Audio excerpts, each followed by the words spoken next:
এই মেরা ব্রেকফাস্ট। আমার ব্রেকফাস্টটা দেখো, একটু লাউ সেদ্ধ, ডিম সেদ্ধ, তারপর কুসুমটা খাওয়া যাবে না, সাদাটা খেতে হবে। অনেক জ্বালা, বাট আমার কুসুমটা খেতে খুব ভাল লাগে, কিছু করার নেই। আর চলো এটা খেয়ে আমাকে আবার একটু ফ্রুট খেতে হবে। চলো কষ্ট করে হলেও খাই। টাটা।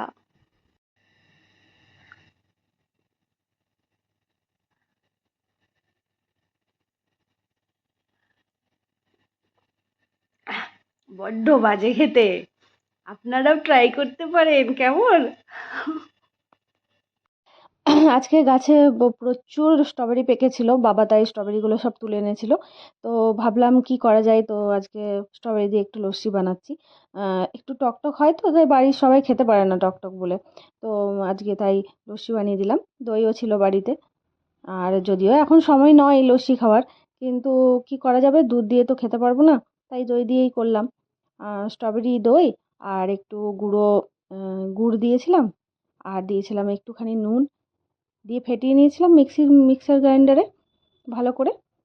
তারপর একটা গ্লাসের মধ্যে একটুখানি স্ট্রবেরি কুচি নিয়েছিলাম, তারপরে একটুখানি মধু অ্যাড করেছিলাম, অল্প স্বাদের জন্য। আর মধুটা তো ভালোই, অবশ্যই সবার জন্যই ভালো মধু খাওয়া।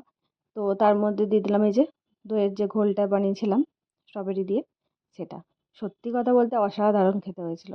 আপনারাও কিন্তু ট্রাই করে দেখতে পারেন, দারুণ লাগছিল খেতে। মজা এসে গেল বেশ।